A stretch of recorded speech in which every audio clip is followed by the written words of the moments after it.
Good afternoon, friends. My name is Vijay Sharma. I am faculty of Essence Institute, Gandhinagar, Jammu. Due to lockdown, we have started online classes जहाँ पे मैं polity के videos जो हैं वो बना के आपके साथ शेयर करूँगा. Over the period of time different series जो हैं वो चलाई जाएंगी और जो सबसे पहली सीरीज़ है that would deal with state level polity. First series का ये फर्स्ट वीडियो है जिसके अंदर हम ऑफिस ऑफ गवर्नर जो है उसको डिटेल्ड बेसिस के ऊपर प्रिलिमिनरी पॉइंट ऑफ व्यू से डिस्कस करेंगे. अब अगर हम स्टेट लेवल पॉलिटी की बात करें तो जो स्टेट लेवल पॉलिटी है this is dealt under part 6 of Indian constitution. And one very important fact about part 6 is that it is the lengthiest part of Indian constitution in the sense that this part contains 6 different chapters और इन chapters के अंदर बहुत beautifully जो है state level polity को detailed basis के अंदर specify किया हुआ है. अब पार्ट 6 के अंदर जो सेकंड चैप्टर है ये चैप्टर डील करता है स्टेट लेवल एग्जीक्यूटिव के साथ. और बहुत बार यूपीएससी एग्जामिनेशंस के अंदर एक सिंपल सा सवाल पूछा जाता है that the phrase state level executive constitutes what. So उस सवाल को ध्यान रखते हुए let me clarify that the phrase state level executive है it contains 4 different offices.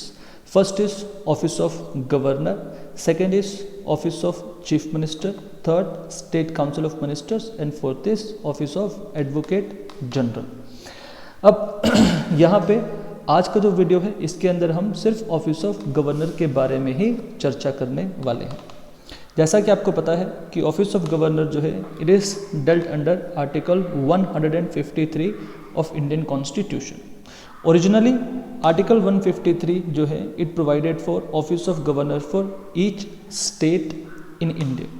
But then later on 1956 के अंदर पार्लियामेंट ने 7th कॉन्स्टिट्यूशनल अमेंडमेंट एक्ट को पास किया और इस अमेंडमेंट ने आर्टिकल 153 का जो टेक्स्ट है उसको मॉडिफाई किया wherein now article 153 specifies that a person can be appointed as governor of more than one state. So this is something which you have to keep in mind. Now when we talk about office of governor preliminary point of view से इस office को cover up करने के लिए हमें 3 different dimensions जो है उनको अप्रोच करना पड़ता है. उन 3 डिफरेंट डायमेंशंस को हम डिफरेंट तरीके से पढ़ने वाले हैं. जहाँ पे फर्स्ट डायमेंशन जो हम टच करेंगे that would be constitutional context regarding office of governor. Second dimension जो हम स्टडी करेंगे that is going to be power and functions of governor in India. Third important dimension which we will cover later on is the constitutional position of governor. One by one her dimension को हमने systematically पढ़ना है और सारे के सारे जो important facts हैं इंपॉर्टेंट कॉन्सेप्ट्स हैं उनको हम अंडरस्टैंड करेंगे मेमोराइज करेंगे ताकि प्रिलिमिनरी एग्जामिनेशन में हमसे कोई भी गलती ना हो. So let's begin with the constitutional context. अब कॉन्स्टिट्यूशनल कंटेक्स्ट के अंदर जो सबसे पहला आर्टिकल था दैट वाज 153. वो जस्ट अभी हमने आपको स्पेसिफाई किया कि article 153 provides for office of governor for each state. इसके बाद जो नेक्स्ट इंपॉर्टेंट आर्टिकल है that is article 155 of Indian constitution. This article provides for appointment of governor bye the president bye warrant under his hand and seal. Now herein let's discuss one important thing. Back in 1947-48 जब constitution लिखा जा रहा था उस समय 2 alternative model जो है वो प्रपोज किए गए regarding office of governor. First was the American model, second was the Canadian model. American model में क्या होता है स्टेट्स के अंदर जो गवर्नर्स है उनको इलेक्ट किया जाता है और कैनेडियन मॉडल के अंदर जो है प्रोविंसेस का जो गवर्नर होता है he is appointed by head of state. अब इंडिया की सोशल पॉलिटिकल इकोनॉमिक सिचुएशन को देखते हुए ध्यान रखते हुए कॉन्स्टिट्यूशन मेकर्स जो हैं they went ahead with Canadian model ताकि इंडिया के अंदर सेंटर और स्टेट के बीच में कॉमरेडरशिप डेवलप की जाए, सेंट्रल स्टेट के बीच में कॉपरेशन कोऑर्डिनेशन डेवलप किया जाए. इसलिए कॉन्स्टिट्यूशन मेकर्स जो है they went ahead with Canadian model जहां पर प्रेसिडेंट ऑफ इंडिया जो है वो क्या करते हैं डिफरेंट स्टेट्स के गवर्नर्स जो है उनको अपॉइंट करते हैं. Next article which is important is article 156। Article 156 जो है it deals with term of office of governor. Article 156 हमें बताता है कि गवर्नर का टेन्योर कितना होता है, it is of 5 years time period, but along with this article 156 also specifies that the incumbent shall continue to hold his office until his successor enters upon his office. Furthermore article 156 also specifies that governor holds his office during the pleasure of president. Moreover, if governor wants, he can submit his resignation to the president. Now यहाँ पर एक बहुत important चीज जिसको आपने ध्यान में रखना है कि जो ऑफिस ऑफ गवर्नर है इसके लिए कॉन्स्टिट्यूशन ने कोई सेपरेट स्टैंड अलोन या डेडिकेटेड आर्टिकल स्पेसिफाई नहीं किया हुआ जहां पे रिमूवल प्रोसीजर स्पेसिफाई किया गया हो। आर्टिकल 156 के अंदर हमें सिंपली पता चलता है कि गवर्नर जो है वो अपना ऑफिस प्रेसिडेंट की प्लेजर पे एंजॉय करते हैं, मतलब प्रेसिडेंट जो है वो गवर्नर को कभी भी रिमूव कर सकते हैं उनका टर्म पीरियड कंप्लीट होने से पहले। कॉन्स्टिट्यूशन में और कहीं ग्राउंड भी कोई स्पेसिफाई नहीं किया हुआ जिसके बेसिस जिन ग्राउंड्स के ऊपर गवर्नर को रिमूव किया जा सकता है। Next article is article 157 which provides for qualifications for appointment as governor. Article 157 दो क्वालिफिकेशंस की बात करता है, जहां पे फर्स्ट क्वालिफिकेशन है that the person should be citizen of India, second that he should have completed age of 35 years। Along with this over the period of time Indian political system को smoothen करने के लिए दो different political conventions जो हैं दे have been developed regarding appointment of governor. Convention number 1 क्या है, that the person should be an outsider. जिस इंडिविजुअल को गवर्नर अपॉइंट किया गया है किसी स्टेट का, वो इंडिविजुअल उस स्टेट को बिलोंग नहीं करना चाहिए। अलॉन्ग विद दिस ये इंडिविजुअल जो है उस स्टेट के अंदर कभी भी किसी भी समय पॉलिटिकली एक्टिव नहीं होना चाहिए। This is convention number 1।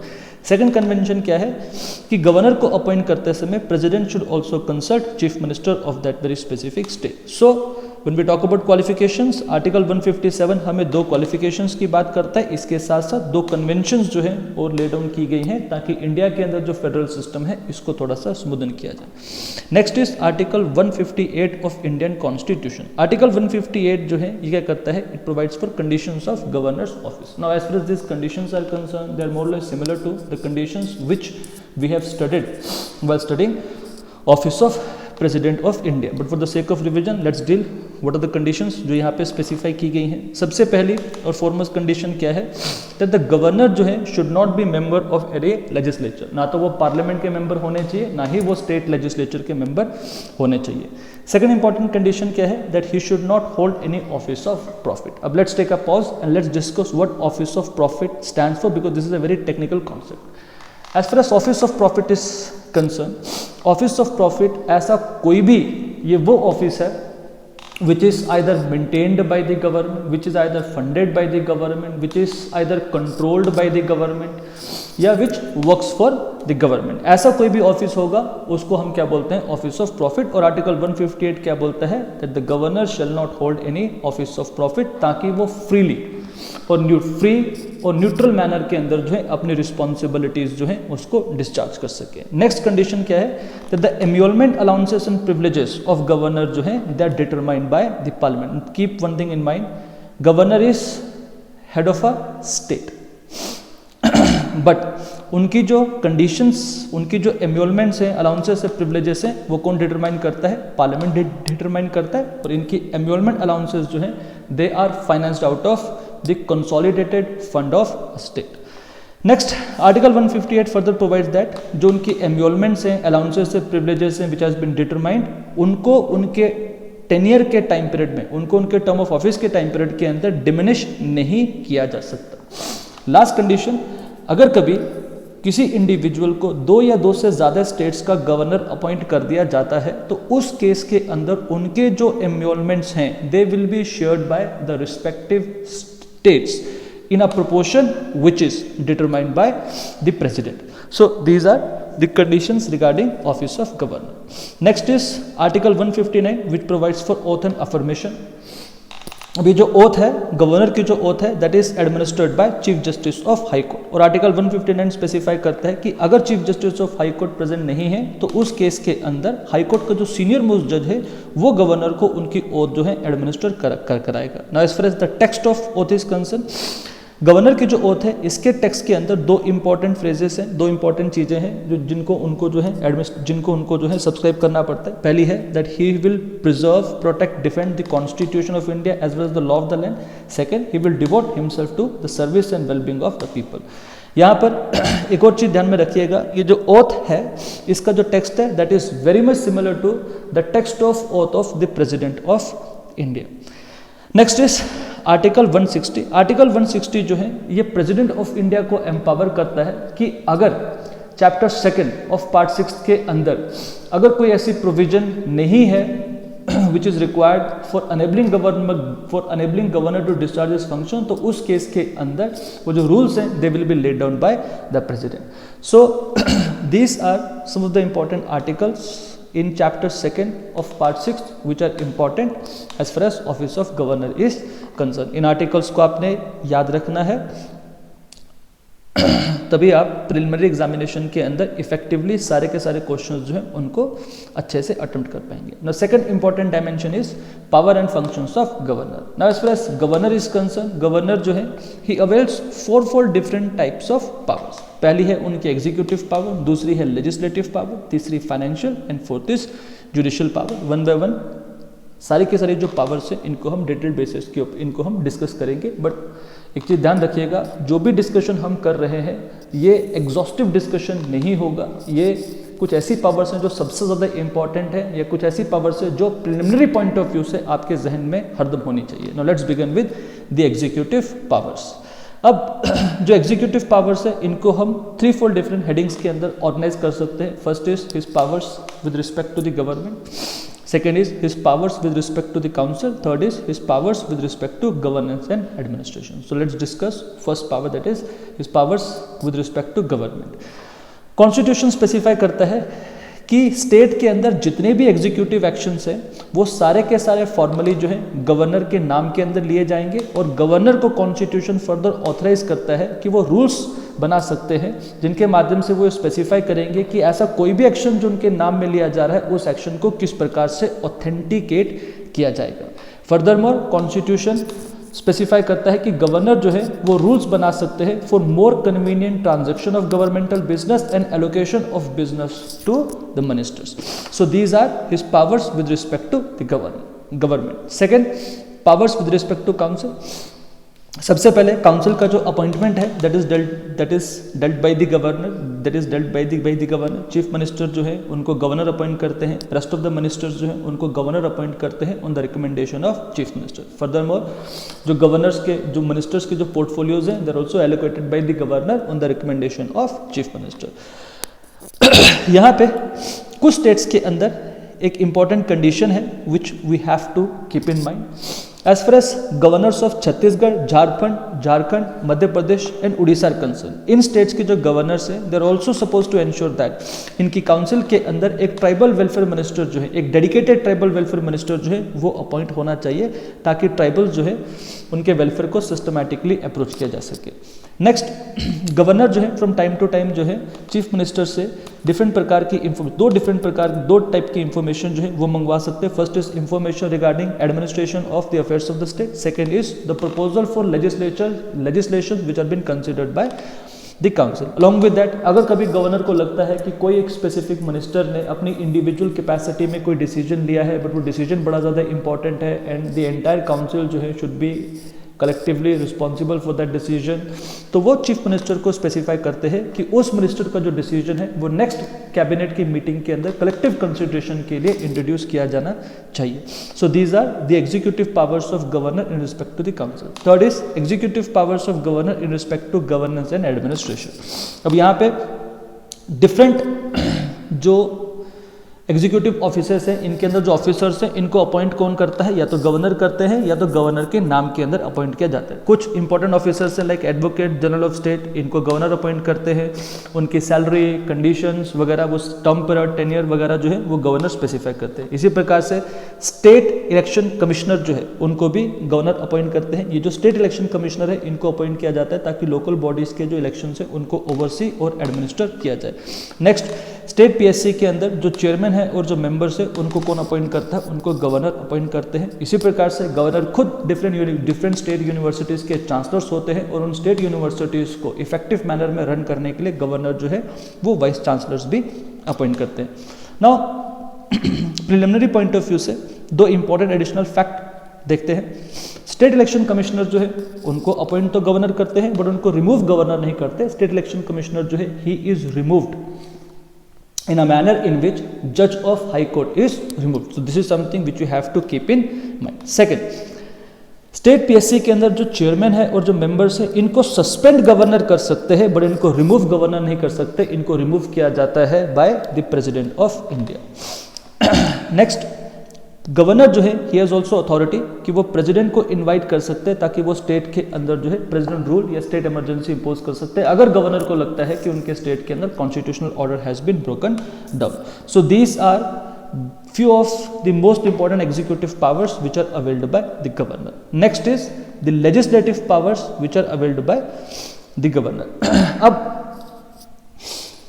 Article 168 जो है इंडियन कॉन्स्टिट्यूशन का, ये हमें बताता है कि जो गवर्नर है वो स्टेट लेजिस्लेचर का इंटीग्रल पार्ट है और इंटीग्रल पार्ट होने के नाते गवर्नर जो है इनके पास कुछ पावर्स होती हैं। टू बिगिन विद, सबसे पहली और इंपॉर्टेंट पावर क्या है कि गवर्नर जो है वो स्टेट लेजिस्लेचर जो है इनके सेशंस को समन कर सकते हैं, लेजिस्लेचर के जो सेशंस है उनको प्रोरोग कर सकते हैं और स्टेट लेजिस्लेटिव असेंबली जो है इनको डिसॉल्व भी कर सकते हैं। Now these are 3 different technical terms जिनके बारे में आपको पता होना चाहिए। First is summoning session, second is prorogation और थर्ड इज डिसोल्यूशन। प्रोरोगेशन का समनिंग मतलब कि आपने सेशन के अंदर उनको बुलाया ताकि वो अपना एक्टिविटीज जो है वो परफॉर्म कर सके।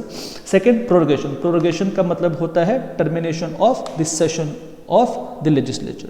नेक्स्ट इज डिसोल्यूशन, डिसोल्यूशन का मतलब होता है termination of the life of the house. इसी के साथ साथ एक थर्ड इंपॉर्टेंट फंक्शन भी होता है that is called as adjournment. Adjournment का मतलब होता है termination of the sitting of the house. As far as adjournment authority is concerned, adjournment authority is always there with the presiding officer of the house. Governor के पास कौन सी authorities होती है, वो या तो हाउस के सेशन को समन कर सकता है या तो हाउस के सेशन को प्रोरोग कर सकता है या स्टेट लेजिस्लेटिव असेंबली को डिसॉल्व कर सकता है। नो प्लीज एक चीज ध्यान रखिएगा, जब मैं समनिंग की बात करता हूं, प्रोरोगेशन की बात करता हूं तो मैं फ्रेज स्टेट लेजिस्लेचर यूज करता हूं, बट जब मैं डिसोल्यूशन की बात करता हूं then I use phrase state legislative assembly. Reason being India के अंदर there are selective states which have gone for bicameral legislative model. For instance state of Maharashtra, यहाँ पर क्या है, लेजिस्लेचर के 2 हाउसेस हैं। अपर हाउस का नाम है state legislative council, lower house का नाम है स्टेट लेजिस्लेटिव असेंबली। जो स्टेट लेजिस्लेटिव काउंसिल है that is pattern on the lines of Rajya Sabha और स्टेट लेजिस्लेटिव असेंबली है that is pattern on the lines of Lok Sabha. State legislative assembly popular house है, this is the house जहां से government का formation होता है। एक स्पेसिफिक टर्म पीरियड के लिए जो है इसको कॉन्स्टिट्यूट किया जाता है और इनकी टर्म पीरियड है 5 ईयर्स की। On the other hand state legislative council जो है like Rajya Sabha is a permanent house, therefore this house can not be dissolve. So इसलिए जब हम डिसोल्यूशन की बात करते हैं we use phrase state legislative assembly. Now next authority is that governor जो है he has authority to address either first session after each general election or first session of each year। अब ये जो address है जो किया जाता है गवर्नर द्वारा, this address is quite important because इस एड्रेस के अंदर गवर्नर जो है वो स्टेट लेजिस्लेचर को ब्रीफ करते हैं उनकी गवर्नमेंट का आने वाले समय में एजेंडा। अगर तो जनरल इलेक्शंस के बाद सेशन हो रहा है तो इसके अंदर ओवरऑल जो गवर्नमेंट है वो क्या करेगी अपने आने वाले टाइम पीरियड के अंदर वो स्पेसिफाई किया जाता है, कॉन्ग्रेचुलेट किया जाता है और वो चीज़ स्पेसिफाई की जाती है। और हर साल का जो फर्स्ट सेशन होता है इसके अंदर जो एड्रेस गवर्नर करते हैं, इस एड्रेस के अंदर गवर्नर जो है प्रीवियस ईयर के अंदर गवर्नमेंट के जो अकम्प्लिशमेंट्स हैं और आने वाले साल के अंदर गवर्नमेंट का जो एजेंडा है इस एजेंडे को ब्रीफ करते हैं to the legislature. This is all about the legislature. Along with this governor जो है फ्रॉम टाइम टू टाइम वो स्टेट लेजिस्लेचर को डिफरेंट प्रकार के मैसेजेस जो हैं वो भेज सकते हैं। ये मैसेजेस जो हैं कोई लेजिस्लेटिव प्रपोजल अगर पेंडिंग है उसके कंटेक्स्ट में भेज सकते हैं या अदरवाइज भी किसी प्रकार के मैसेजेस जो हैं वो स्टेट लेजिस्लेचर को भेज सकते हैं। इसके साथ साथ अगर कभी स्टेट लेजिस्लेचर के अंदर प्रिसाइडिंग ऑफिसर्स का जो ऑफिस है अगर वो वैकेंट हो तो उस केस के अंदर जो है गवर्नर किसी भी एक इंडिविजुअल जो है उसको अपॉइंट कर सकते हैं ताकि वो स्टेट लेजिस्लेचर की जो सेशंस हैं, जो मीटिंग्स हैं, उनको क्या करें, प्रिसाइड करें। नेक्स्ट, गवर्नर के पास गवर्नर के पास जो है नॉमिनेटिंग अथॉरिटी भी होती है।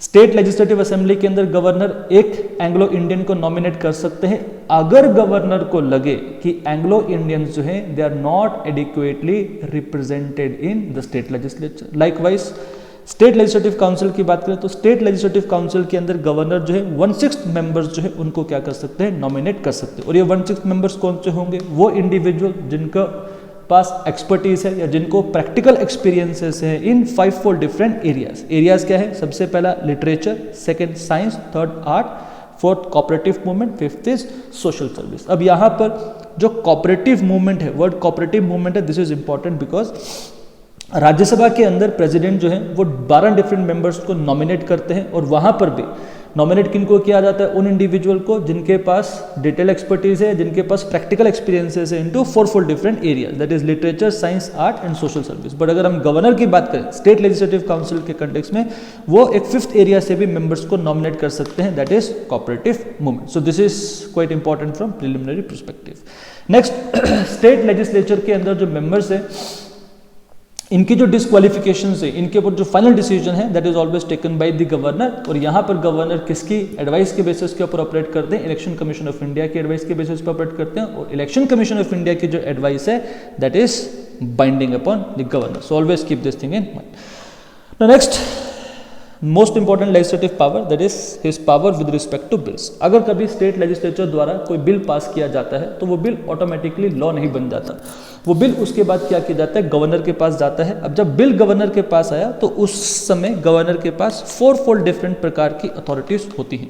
सबसे पहला, राइट अवे गवर्नर उस बिल को सिग्नेचर दे दें, जैसे ही गवर्नर उसको अपना सिग्नेचर देंगे the bill will transform into a legislation. Second, governor can specify that he is withholding his assent to the bill, जैसे ही उन्होंने ये स्पेसिफाई किया, डिक्लेरेशन दिया, उसी समय the bill will lapse. Third, governor जो है वो उस बिल को लेजिस्लेचर को वापस भेज सकते हैं फॉर इट्स रिकंसिडरेशन अगर गवर्नर जो है उसको कुछ सीरियस रिजर्वेशन से regarding the text clause articles of the bill, या अगर गवर्नर को लगे कि वो बिल जो है वो बहुत हेस्टी मैनर के अंदर पास किया गया। बट सपोजिटली गवर्नर ने बिल रिकंसिडरेशन के लिए वापस भेजा और उसके बाद लेजिस्लेचर उसी बिल को सिमिलर मैनर के अंदर पास करके वापस गवर्नर के पास भेजती है, तो उस केस के अंदर गवर्नर जो है now he is constitutionally bound to provide his signature to that very specific bill. Fourth important power जो गवर्नर के पास है that is he can reserve that bill for the consideration of the president. Now as far as this entire power, that is power in respect to the bills, that is dealt under article 200 of Indian constitution और ये 4 options जो हैं they are specified under article 200. So governor जो है वो state legislature द्वारा पास किए गए बिल को प्रेसिडेंट की कंसिडरेशन के लिए रिजर्व कर सकते हैं और आर्टिकल 200 जो है वो एक्सप्लिसिटली स्पेसिफाई करता है कि अगर गवर्नर को लगता है कि लेजिस्लेचर द्वारा एक ऐसा बिल पास किया गया है which can endanger the authority of high court, then in that case governor is duty bound to reserve that bill for the consideration of president. However over the period of time since 1950s governor ने different प्रकार के bills जो है वो president की consideration के लिए reserve किए गए, जिस प्रकार से बहुत बार ह्यू एंड क्राई होता है, बहुत बार डिफरेंट प्रकार की पॉलिटिकल कंट्रोवर्सीज डेवलप होती है। इस चीज़ को मद्दे रखते हुए डिफरेंट कॉन्स्टिट्यूशनल कमेंटेटर्स, लीगल लिमिनरीज जो हैं they have studied Indian constitution, they have studied parliamentary democracy, उन्होंने गवर्नमेंट के जो ऑपरेशंस उनको स्टडी किया और चीज़ों को स्मूदन करने के लिए जो है over the period of time जो है उन्होंने एक डिस्कोर्स डेवलप किया जहाँ पे वो स्पेसिफाई करते हैं कि पॉइंट नंबर 1 के अलावा भी देर आर डिफरेंट एरियाज जहाँ पर governor should reserve the bill for the consideration of president. Like Soli Saraf ji believes that governor जो है उनको 5 डिफरेंट कंडीशंस के अंदर बिल जो है उसको रिजर्व करना चाहिए प्रेसिडेंट की कंसिडरेशन के लिए। जैसे अगर गवर्नर को लगता है that bill is ultra vires मतलब it is against the constitution, अगर गवर्नर को लगता है bill is ultra vires he should reserve that bill for the consideration of president. If governor feels that the bill is against the directive against या oppose to the directive principles of state policy, या अगर governor को लगता है the bill is against the larger interest of the country और bill is of grave national importance, या bill जो है deals with compulsory acquisition of property under article 31A, तो उस केस के अंदर भी गवर्नर जो है should reserve bill for the consideration of president. अब उसके बाद एक बार अगर बिल प्रेसिडेंट की कंसिडरेशन के लिए रिजर्व हो गया, उसके बाद जो बिल है दैट वुड बी डेल्ट, उसका जो प्रोसीजर होगा that would be dealt under article 201। ये आर्टिकल 200 और 201 को हम वापस नेक्स्ट वीडियोस के अंदर पढ़ेंगे जब हम स्टेट लेजिस्लेचर को डिस्कस करेंगे। अभी हम गवर्नर पढ़ रहे हैं तो आपको सिर्फ और सिर्फ ये याद रखना है कि गवर्नर जो है वो बिल को रिजर्व करते हैं under article 200 of Indian constitution. बहुत बार यूपीएससी कंफ्यूज करता है बिटवीन 200 एंड 201, और जो कैजुअल लीडर्स होते हैं वो एग्जामिनेशन के अंदर जनरली ये गलती करते हैं। Reason being 201 deals with the procedure with respect to bills which are reserve for the consideration of president. Next is governor जो है अंडर आर्टिकल 213 गवर्नर जो है वो ऑर्डिनेंसेस भी प्रमलगेट कर सकते हैं। जिस प्रकार से प्रेसिडेंट आर्टिकल 123 के अंदर ऑर्डिनेंसेस प्रमलगेट कर सकते हैं, उसी प्रकार से गवर्नर भी अंडर आर्टिकल 213 ऑर्डिनेंसेस प्रमलगेट कर सकते हैं। अब ये आर्टिकल याद करना बहुत ज़्यादा इंपॉर्टेंट है और याद करने में दिक्कत नहीं आएगी, बिकॉज अगर आपको 1 to 3 याद है तो आपको ध्यान रखना है कि इसको थोड़ा सा हल्का सा रीअरेंज करोगे, it would come into 213।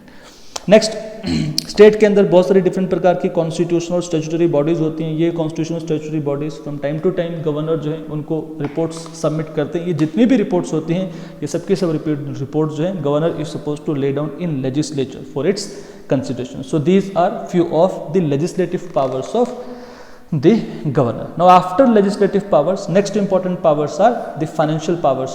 Financial powers जो हैं they are more less similarly pattern on the basis of financial powers of the president, but for the sake of revision let discuss. Annual financial statement, जिसको popularly हम budget बोलते हैं, it has to be laid down before the state legislature, और ये चीज ensure कराने की responsibility किसकी है? गवर्नर की होती है। जिस प्रकार से सेंटर के अंदर ये रिस्पॉन्सिबिलिटी प्रेसिडेंट की, इसी प्रकार से स्टेट में रिस्पॉन्सिबिलिटी गवर्नर की है, और स्टेट के अंदर ये रिस्पॉन्सिबिलिटी गवर्नर के बिहाफ पे कौन डिस्चार्ज करता है? That is discharge by the states finance minister. Next, money bills जो हैं they can only and only be introduced on the recommendation of governor. Next, demand for grant जो है they can only be introduced in state legislature on the recommendations of governor. Moreover state के अंदर जो है 3 different प्रकार के funds होते हैं। जिस प्रकार से सेंटर में 3 डिफरेंट फंड्स हैं, इसी प्रकार से स्टेट के अंदर भी 3 डिफरेंट गवर्नमेंट के फंड्स होते हैं। सबसे पहला आ गया आपका consolidated fund of India, next contingency fund of India, and third is public accounts of India. यह है सेंटर के अंदर 3 फंड्स। इसी प्रकार से स्टेट के अंदर भी फंड्स होते हैं। अब इसके अंदर से जो कंटिजेंसी फंड है that is always kept under the disposal of governor, और इस फंड के अंदर से जो है एडवांसेस जो है they can be made by the governor so as to meet unforeseen contingencies. Next, governor is also responsible for constituting state finance commission after the lapse of every 5 year, और ये जो स्टेट फाइनेंस कमीशन है इसका responsibility है to specify the manner in which state के अंदर जो different local bodies हैं इनकी फाइनेंशियल पोजीशन को किस प्रकार से स्ट्रेंथन किया जाए। So these are few of the financial powers of the governor. Likewise, last powers of governor, that is judicial powers of governor, और judicial powers जो है they are also more or less pattern on the basis of the way in which the powers, judicial powers of president are laid down. इसमें से सबसे पहली power, governor has authority to grant pardon, reprieve, respite, remission of punishment or suspend, remit, commute the sentence of any person convicted for any offence against any law relating to a matter to which executive power of state extends। मतलब ऐसा कोई भी area जहाँ पे state की executive power deal करते, इस area के अंदर अगर कोई लॉ बनाया और उस लॉ को वॉयलेट करके अगर कोई किसी इंडिविजुअल पे किसी प्रकार की पनिशमेंट इंपोज की गई है तो उस पनिशमेंट को पार्डन किया जा सकता है, रिप्राइव दिया जा सकता है, रेस्पेक्ट दिया जा सकता है, रेमिट किया जा सकता है by the governor. So this is more less similar to the present, but यहाँ पे 2 डिफरेंसेस है, 2 एक्सेप्शंस है। इंडिया के अंदर जो प्रेसिडेंट है वो डेथ सेंटेंस को भी पार्डन कर सकते हैं और वो कोर्ट मार्शल की जो सेंटेंस है उसको भी पार्डन कर सकते हैं। These are 2 full different powers जो गवर्नर के पास नहीं हो सकते। इनफैक्ट आप ध्यान रखिएगा, even if a person is sentenced for death sentence for violating a states law, उस केस के अंदर भी governor can not pardon that sentence. वो पार्डनिंग पावर किसके पास है? सिर्फ प्रेसिडेंट के पास है। अलॉन्ग विद दिस, स्टेट के हाई कोर्ट के अंदर जब भी कभी जजेस को अपॉइंट किया जाता है तो उस समय अपॉइंट करते समय प्रेसिडेंट जो है he will consult the states governor similarly district जजेस जो है इनका अपॉइंटमेंट पोस्टिंग प्रमोशन जो है that is paid by the governor, but यहाँ पे गवर्नर किसकी कंसल्टेशन के साथ ऑपरेट करते हैं, स्टेट के हाई कोर्ट की कंसल्टेशन के साथ ऑपरेट करते हैं। Next is appointment of persons to the judicial services. State के अंदर डिफरेंट जुडिशियल सर्विसेज होती है, that is judicial services below the level of district जजेस। ये जो जुडिशियल सर्विसेज है इनके अंदर इंडिविजुअल को अपॉइंट किया जाता है बाय द गवर्नर, पर यहाँ पर वो किसकी कंसल्टेशन के साथ ऑपरेट करते हैं, in consultation with state high court and state PSC. So these are the executive powers of the governor. Executive powers को थोड़ा सा, ये सबसे इंपॉर्टेंट एग्जीक्यूटिव पावर्स है, इनको थोड़ा सा आप क्या कीजिएगा, ध्यान में रखिएगा। अब लास्ट थीम या last dimension which we'll have to study is the constitutional position of governor, and the reason why constitutional position of governor becomes important because governor की जो constitutional position है that is Indian governor की, let me put it differently, Indian governor की जो constitutional position है वो relatively बहुत ज़्यादा different है in comparison to the constitutional position of head of state in a parliamentary form of government। Parliamentary form of किस प्रकार से, लेट्स डिस्कस दिस। किसी भी पार्लियामेंट्री फॉर्म ऑफ गवर्नमेंट के अंदर देयर आर टू हेड्स। पहला होता है आपका हेड ऑफ स्टेट, दूसरा होता है आपका हेड ऑफ गवर्नमेंट। स्टेट के अंदर हेड ऑफ स्टेट कौन है, आपका गवर्नर। हेड ऑफ गवर्नमेंट कौन है, आपका state council of ministers headed by the chief minister. और पार्लियामेंट्री फॉर्म ऑफ गवर्नमेंट के अंदर हेड ऑफ गवर्नमेंट को चीफ एग्जीक्यूटिव कंसिडर किया जाता है और हेड ऑफ स्टेट जो है इसको नॉमिनल हेड और सेरेमोनियल हेड जो है वो कंसिडर किया जाता है। दैट मीन्स सारी की सारी अथॉरिटी जो है वो रखी तो इसके ऑफिस में जाएंगी, बट वो अथॉरिटी अवेल कौन करती है, that authority is availed by the head of government. जिस प्रकार से सेंट्रल लेवल के ऊपर हमें देखने को मिलता है दैट एवरी लास्ट अथॉरिटी जो है that is vested in the office of president, article 53 specify करता है, बट वो सारी की सारी अथॉरिटी जो है that is availed by the union council of minister under article 74 of Indian constitution. But state के अंदर जो है पोजीशन थोड़ी सी डिफरेंट है बिकॉज स्टेट के अंदर कॉन्स्टिट्यूशन एक्सप्लिसिटली स्पेसिफाई करता है एरियाज जहां पर गवर्नर को अपने डिस्क्रिप्शन के अंदर ऑपरेट करें। दैट मीन्स स्टेट पॉलिटी के अंदर जो स्टेट एडमिनिस्ट्रेटिव अफेयर्स है उनको दो हिस्सों में डिवाइड किया गया है। एक वो हिस्सा है जहां पे गवर्नर चीफ एग्जीक्यूटिव के तौर पे ऑपरेट करेगा और एक वो हिस्सा है जहां पे स्टेट काउंसिल ऑफ मिनिस्टर जो है चीफ एग्जीक्यूटिव के तौर पे ऑपरेट करते हैं। लेट्स डिस्कस ये कौन से वो आर्टिकल्स है जो स्पेसिफाई करते हैं। First article 163 which provides for state council of ministers. Article 163 का क्लॉज 1 बोलता है there shall be a council of ministers headed by chief minister to provide aid and advice to governor in exercise of his executive functions except insofar as he is required to exercise his functions in his discretion, या except the areas wherein governor is supposed to perform functions in his discretion।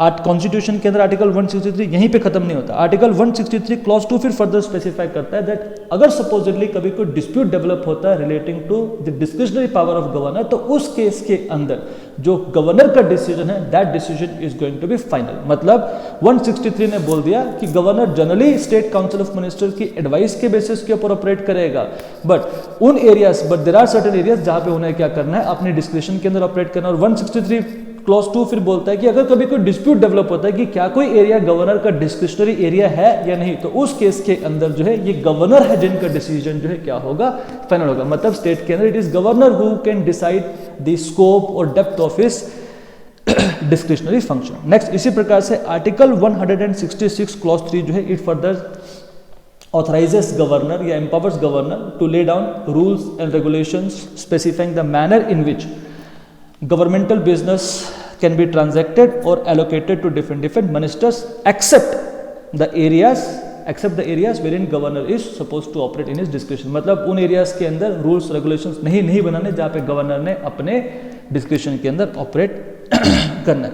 So these are some of the important articles of Indian constitution जो governor को explicit description देते हैं। इसलिए India के अंदर जब हम स्टेट लेवल पॉलिटी की बात करते हैं, स्टेट लेवल पॉलिटी के अंदर गवर्नर को नॉमिनल हेड और सेरेमोनियल हेड कंसिडर नहीं किया जा सकता, उनको रबर स्टैम्प कंसिडर नहीं किया जा सकता, बिकॉज कॉन्स्टिट्यूशन खुद गवर्नर को एरिया ईयरमार्क करते हैं जहां पे उन्होंने एक चीफ एग्जीक्यूटिव के तौर के ऊपर ऑपरेट करना है। Now let's discuss some explicit areas जहां पे गवर्नर जो है वो अपने डिस्क्रिप्शन के अंदर ऑपरेट करते हैं। सबसे पहला आर्टिकल 200 अभी हमने जस्ट थोड़ी देर पहले डिस्कस किया था। आर्टिकल 200 के अंदर गवर्नर जो है वो एक बिल को प्रेसिडेंट की कंसिडरेशन के लिए रिजर्व कर सकते हैं और यहाँ पर गवर्नर जो है वो अपनी डिस्क्रिप्शन के अंदर ऑपरेट करते हैं। This is first thing. Second, from time to time या फोर्टनाइटली बेसिस के ऊपर गवर्नर जो है इनको एक रिपोर्ट सबमिट करनी पड़ती है प्रेसिडेंट को, जहाँ पे वो ब्रीफ अप करते हैं प्रेसिडेंट को regarding administrative affairs of the state.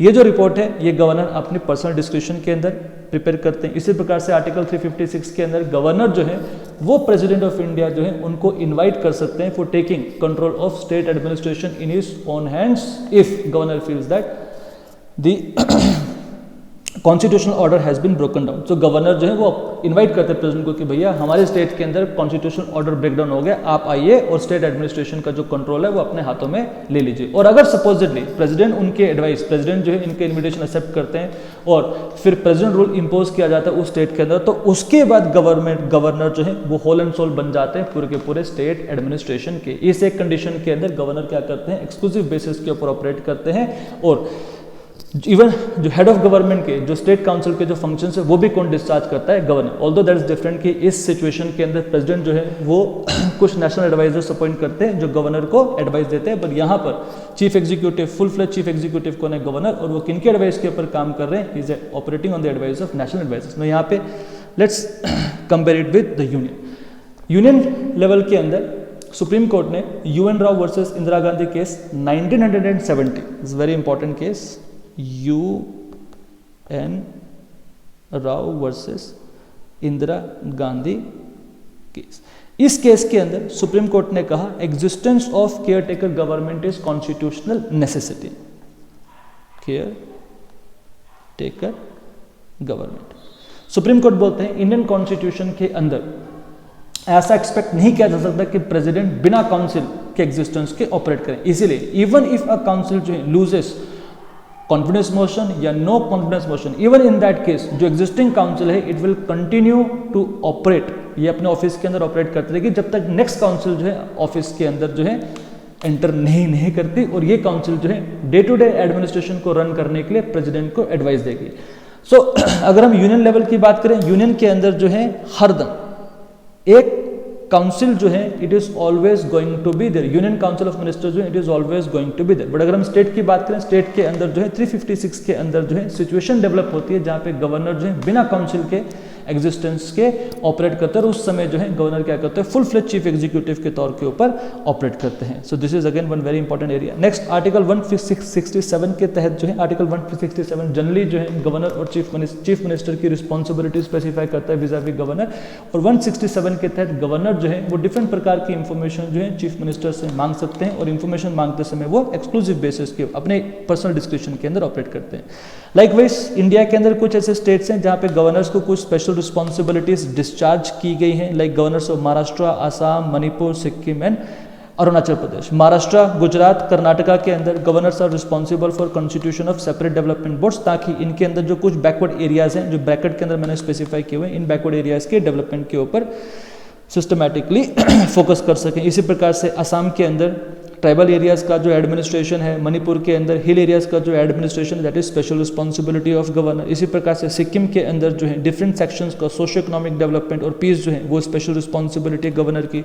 इसी प्रकार से अरुणाचल प्रदेश के अंदर जो लॉ एंड ऑर्डर है वो गवर्नर की, उस अरुणाचल प्रदेश के जो गवर्नर है उसकी स्पेशल रिस्पॉन्सिबिलिटी है। अब as far this special responsibility is concern, इन स्पेशल रिस्पॉन्सिबिलिटीज को डिस्चार्ज करते समय गवर्नर चाहे तो वो स्टेट काउंसिल की एडवाइस ले सकते हैं, बट क्या उस एडवाइस के साथ कंफर्म करना है या नहीं करना वो किसका डिसीजन है, that is the decision of governor. So even if council has tendered a specific advice, governor can go against that advice and discharge functions differently. Along with this, Indian political system के अंदर president of India के पास जितने भी प्रकार के situational description, जिस भी प्रकार का सिचुएशनल डिस्क्रिप्शन है वो सारा का सारा डिस्क्रिप्शन जो है हमारे गवर्नर के पास भी होता है। Now this is all about the office of governor which is important from preliminary perspective. I hope मैंने बहुत कम टाइम लेते हुए सारे के सारे जो इम्पोर्टेंट फैक्ट्स, इम्पोर्टेंट कॉन्सेप्ट्स हैं वो आपको कवर अप कराए हैं, और आपकी ईज़ के लिए ये जो नोट्स हैं ये PDF फॉर्म के अंदर जो है हमने अटैच किए हुए हैं। आप चाहें तो इन नोट्स को डाउनलोड कर सकते हैं रिविजन पर्पस के लिए। This is all for the day. Have a nice day.